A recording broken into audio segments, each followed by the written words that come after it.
Enciende una luz, déjala brillar, la luz de Jesús, que brille en todo lugar, no la puedes esconder, no te puedes callar ante tal necesidad. Enciende una luz en la oscuridad. Caminos del Espíritu, un espacio para tu alma. Señor, ¿a quién iremos si tú eres nuestra vida? Señor, ¿a quién iremos si tú eres nuestro amor? Si tú eres nuestro amor. La perfección que Jesús pide a sus discípulos, según Mateo 5:48, consiste en ser misericordiosos como el Padre es misericordioso. Y esta es una condición esencial para entrar en el reino de los cielos. Dice Mateo 5:7, bienaventurados los misericordiosos, porque ellos alcanzarán misericordia. Y Jesús reitera esto después del profeta Oseas. Esta ternura, este hacerme prójimo del miserable, al que encuentro en mi camino, Jesús lo pone como modelo. Lo hace con la parábola del buen samaritano, parábola en la que la tradición de la Iglesia siempre encontró una imagen de Jesús. Él es el buen samaritano que nos alivia, que nos carga sobre sí, que nos lleva al albergue que es la Iglesia, para que seamos atendidos y curados. Te quiero presentar ahora un texto del Evangelio tomado del Evangelio de San Lucas, capítulo 10, versículos 25 al 37, la conocida parábola del buen samaritano. Y este Evangelio nos enseña que solamente hay una ley importante, el amor. Cristo nos libera del peso agobiante de las leyes, de las normas, de los ritos. Hay una sola obligación: amar. Lo más gratificante, pero también lo más crucificante. El amor tiene dos dimensiones: Dios y el prójimo. Pero en realidad viene a ser lo mismo. No hay lugar a tensiones, no hay lugar para esquizofrenias. Cristo unifica el amor. Nos dice que Dios no está en el templo del sacerdote y del levita, sino que está en el herido al costado del camino. El que ama a Dios se va a volcar sobre el herido, como el samaritano. El que ama de verdad al prójimo encuentra a Dios. Dios no está lejos, está ahí, en el otro, está en ti. ¿Dos amores? Sí, el verdadero y el falso. Siendo verdadero, solo hay un amor. Escucha lo que te dice el Señor. Un doctor de la ley se levantó y le preguntó a Jesús para ponerlo a prueba: Maestro, ¿qué tengo que hacer para heredar la vida eterna? Jesús le preguntó a su vez: ¿qué está escrito en la ley? ¿Qué lees en ella? Él le respondió: amarás al Señor tu Dios con todo tu corazón, con toda tu alma, con todas tus fuerzas y con todo tu espíritu, y a tu prójimo como a ti mismo. Has respondido exactamente, le dijo Jesús. Obra así y alcanzarás la vida. Pero el doctor de la ley, para justificar su intervención, le hizo esta pregunta: ¿y quién es mi prójimo?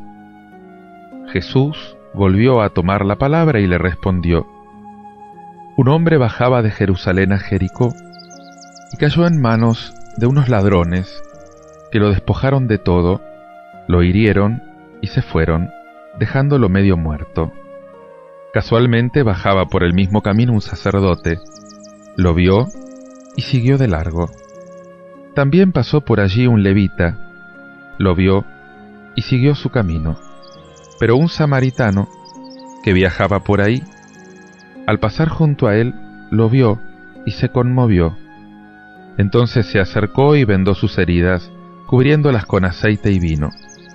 Después lo puso sobre su propia montura, lo condujo a un albergue y se encargó de cuidarlo. Al día siguiente, sacó 2 denarios y se los dio al dueño del albergue, diciéndole: «Cuídalo, y lo que gastes de más, te lo pagaré al volver». ¿Cuál de los 3 te parece que se portó como prójimo del hombre asaltado por los ladrones? El que tuvo compasión de él, le respondió el doctor. Y Jesús le dijo: «Ve, y procede tú de la misma manera».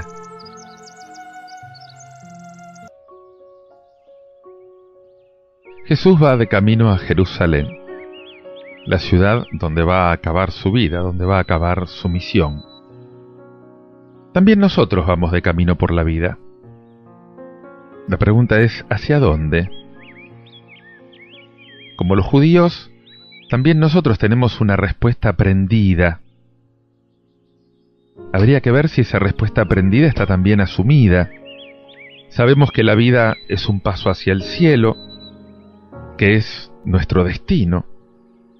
Y en este contexto tiene pleno sentido la pregunta del letrado: ¿qué tengo que hacer para alcanzar la vida eterna? ¿Qué tengo que hacer para ir al cielo? Pero no era una pregunta, era una trampa. Un letrado tenía que saber la respuesta. Por eso Jesús no le responde, sino que lo acorrala para que responda. ¿Qué está escrito en la ley? Y el letrado, comprometido, responde: «Muy bien, amarás al Señor tu Dios y al prójimo como a ti mismo, porque eso es lo que hay que hacer». Muy bien, es la sentencia de Jesús. Pero el letrado insiste en el debate: ¿y quién es mi prójimo?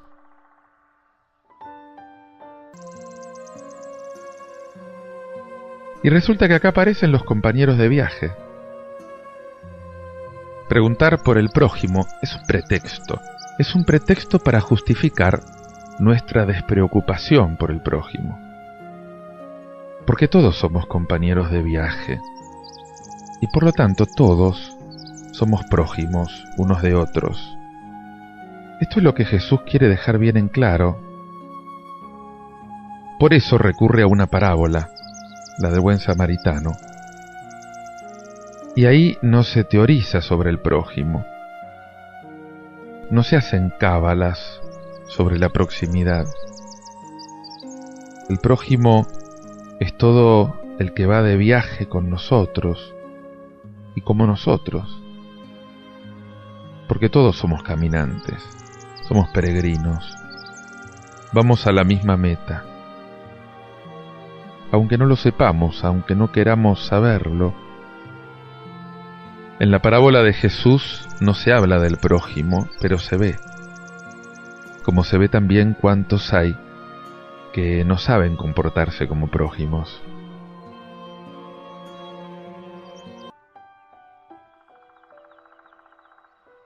Y acá aparece este hombre tirado en la cuneta. Un hombre iba de camino de Jerusalén a Jericó y fue asaltado, maltratado, robado, quedó medio muerto ahí en la cuneta. Y este hombre no tiene nombre, no tiene nacionalidad, no tiene cargo, justamente porque ese hombre somos todos nosotros. Podemos ser cualquiera de nosotros. Mañana vos podés estar en esa cuneta. Y de hecho, hay demasiados hombres en la cuneta. Todas las estadísticas que tratan de evaluar el número de pobres, el número de marginados, el número de discriminados, de tercermundistas, están hablando justamente de hombres arrojados, medio muertos, al costado del camino, en la cuneta. Porque se cayeron del mundo laboral, porque se cayeron de la vida, porque se cayeron de la salud. Porque en este mundo, porque en nuestros mundos, nos hemos empeñado en convertir la vida en una especie de competición, en lugar de convertirla en una cooperación. Y entonces acá aparece esta insolidaridad que parece que preside la vida, que preside la ley, cada cual a lo suyo, arréglesela como pueda, tratando de impedir que los demás lo consigan para competir, porque esta especie de principio de escasez que debería obligarnos a racionalizar, justamente lo que montó fue una teoría económica para justificar la ley de la selva, la ley donde vencen los más fuertes. Y acá donde aparecen los bandidos. El hombre fue asaltado por unos bandidos, porque la pobreza nunca es una fatalidad. La pobreza siempre es resultado de la rapiña de los bandidos. No se trata solo de esos pintorescos bandoleros o rateros que son una anécdota de la vida. No. Se trata de los bandidos que no están expuestos en los bandos públicos, como que dice se busca. No. Porque su actividad está civilizada, está legalizada por sociedades avanzadas que saben cubrir las apariencias, por los bancos, por los fondos de inversión. Son toda esa pléyade de especuladores, de explotadores, de ambiciosos, de usureros, de desaprensivos, hay un largo etcétera acá, que juegan con las necesidades humanas para hacer sus negocios. Son los violentos, los terroristas, los radicales, estos desalmados, los torturadores, los inquisidores de hoy.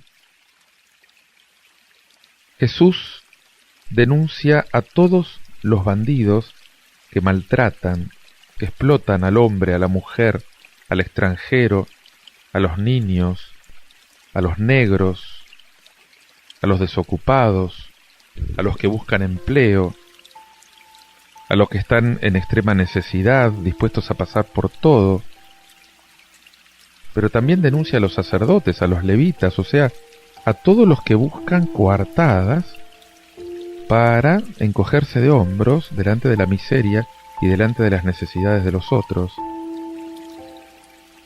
Él denuncia a todos los que convierten la religión en un pretexto para no comprometerse en la política o en la actividad sindical, a los que se convierten a un Dios que en realidad es una excusa para encerrarse en sí mismos, porque piensan que primero es Dios y luego el prójimo.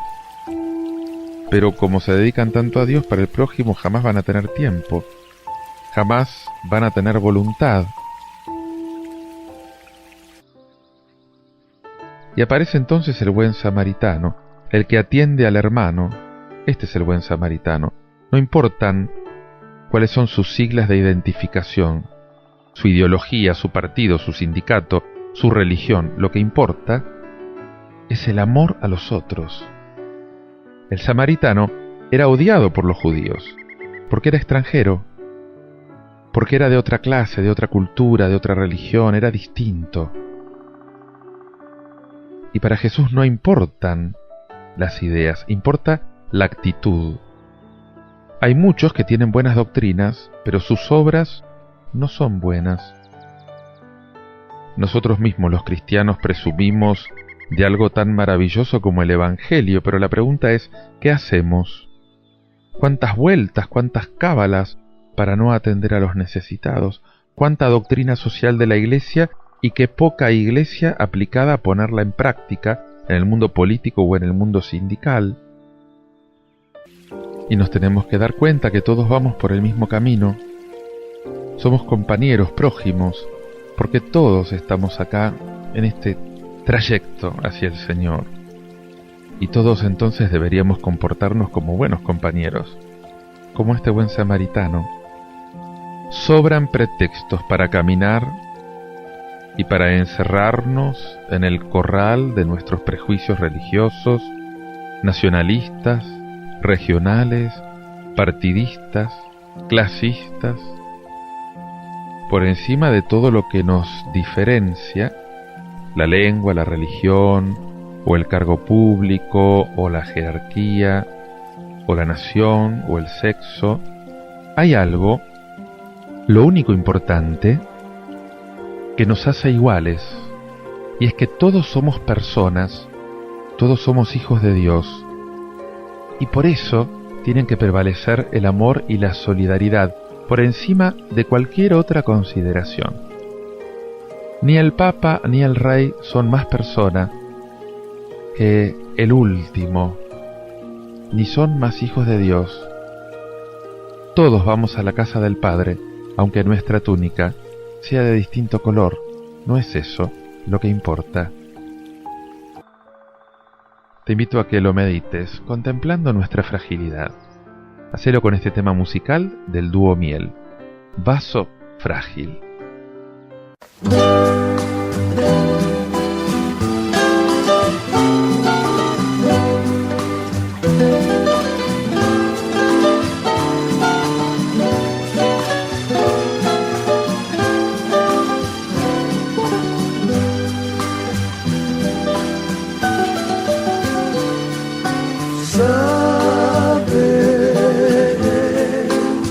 Descubrí que la Biblia dice que debo amarte con el amor de Cristo, por su iglesia murió. No es bueno que el hombre esté solo, eso dijo el Creador, y me ha dado la dicha de tenerte, mi amor. Desde hoy te tendré como un frágil regalo de Dios,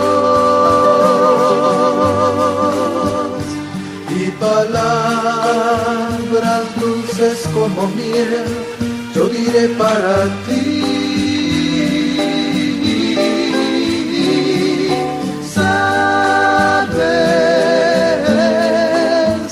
Parece que veo al Señor sonreír, porque nos ve vivir como Él lo deseó.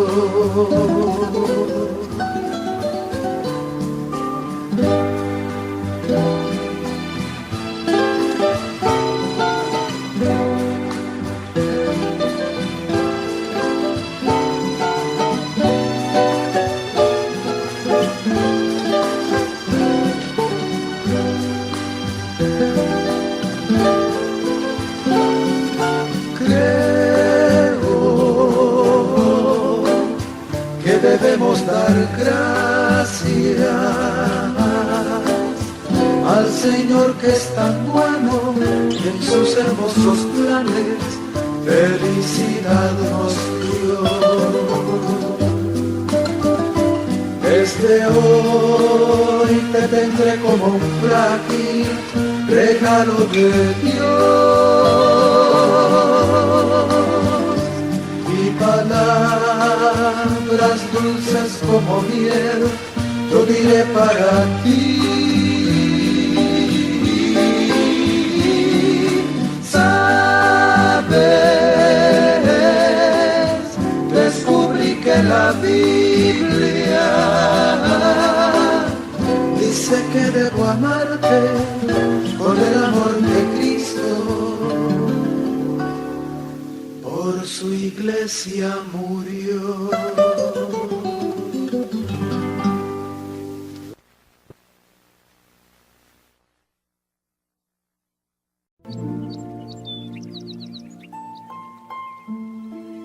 Mucho se ha hablado del juicio final, mucho se ha hablado, y con tantas imágenes, de esos últimos tiempos. San Juan de la Cruz definió el juicio final de un modo maravilloso. Dijo: al final de tu vida serás examinado en el amor. Escuchá este relato del Evangelio de San Mateo, capítulo 25, versículos del 31 al 46, que te muestra ¿De qué se trata también este reinado de Cristo? Jesús dijo a sus discípulos: cuando el Hijo del Hombre venga en su gloria rodeado de todos sus ángeles, se sentará en su trono glorioso. Todas las naciones serán reunidas en su presencia, y Él separará a unos de otros, como el pastor separa las ovejas de los cabritos, y pondrá a aquellas a su derecha y a estos a su izquierda. Entonces el Rey dirá a los que tenga a su derecha: vengan, benditos de mi Padre, y reciban en herencia el reino que les fue preparado desde el comienzo del mundo. Porque tuve hambre, y ustedes me dieron de comer. Tuve sed, y me dieron de beber. Era forastero, y me alojaron. Estaba desnudo, y me vistieron. Enfermo, y me visitaron. Preso, y me vinieron a ver. Los justos le responderán: Señor, ¿cuándo te vimos hambriento y te dimos de comer? Sediento y te dimos de beber. ¿Cuándo te vimos forastero y te alojamos? Desnudo y te vestimos. ¿Cuándo te vimos enfermo o preso y te fuimos a ver?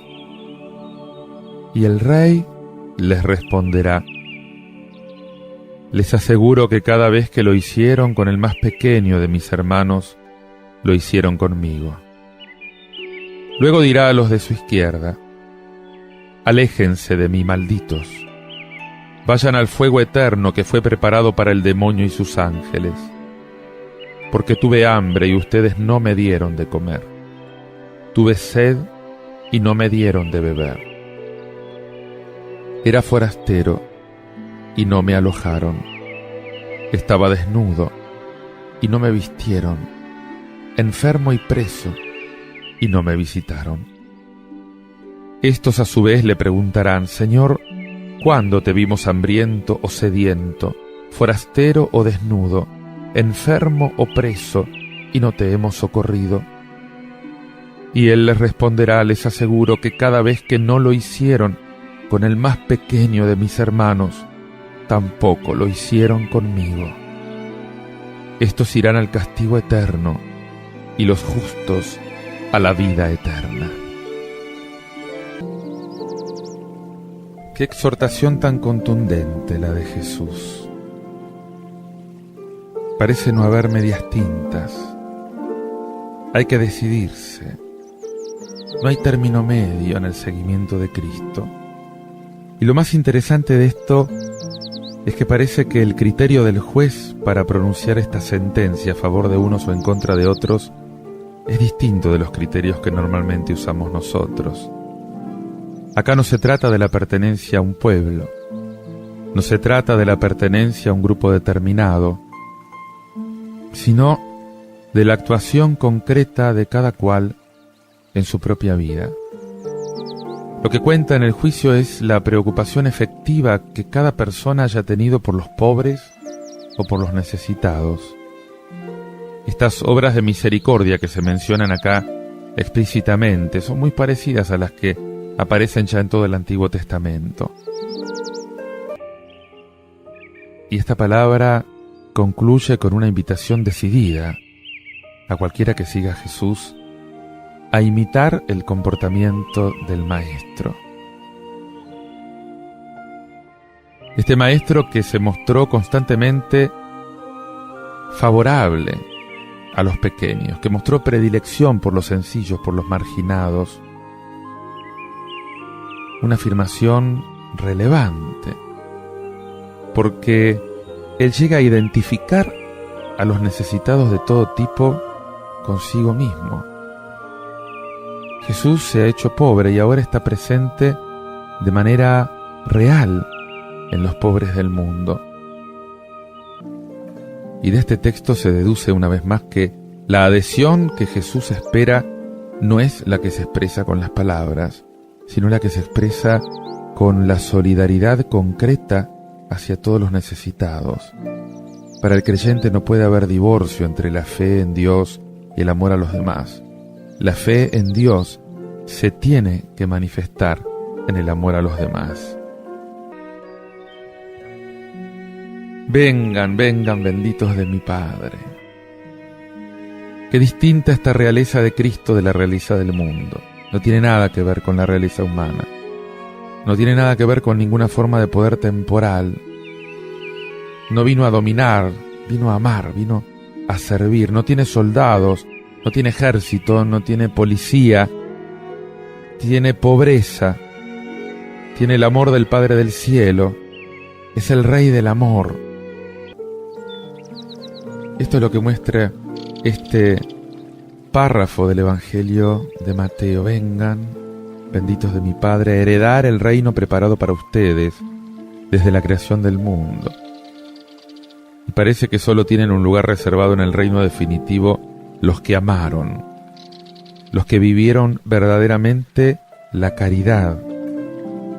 Les aseguro que cada vez que lo hicieron con uno de mis humildes hermanos, conmigo lo hicieron. Queda claro que si queremos formar parte del reino de Dios, tenemos que seguir el camino de Jesús. Y además es tan enorme, tan precioso el amor a los más necesitados que Jesús mismo se identifica con ellos. Conmigo lo hicieron, dice. Basta observar nuestro entorno, nuestra familia, los vecinos, los compañeros de trabajo, todas las personas que a diario me cruzo por la calle. Basta con observar la realidad, con fijarse en los demás, descubrir las necesidades. No hay hombre, no hay mujer que no tenga necesidades.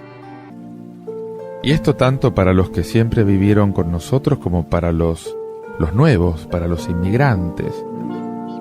Todos, todas son hermanos, son hermanas nuestras. Son los predilectos de Jesús. Hace falta tener una mirada evangélica para poder vivir y trabajar ya desde ahora en el reino de Dios y para el reino de Dios. El mensaje de Jesús es muy claro de entender, pero es difícil de vivir. Jesús invita, Jesús no obliga, porque quiere que libremente lo sigas, que libremente le entregues tu corazón. Y Él presenta todos estos objetivos y te invita a reconocerlo, a amarlo, concretamente en tus hermanos y en tus hermanas. Te invito a que disfrutes este canto de Paul Wilbur, Reinarás sobre toda nación. Esto es lo que el Señor hará, esto es lo que el Señor ya está haciendo. Disfruta del triunfo del Señor y contemplalo reinando. No te dejes abatir por los falsos reyesuelos de este mundo. El único Rey, el único que tiene los hilos de la historia, es Jesús. Dios te bendiga. Nos volvemos a encontrar en palabra y adoración. Chau.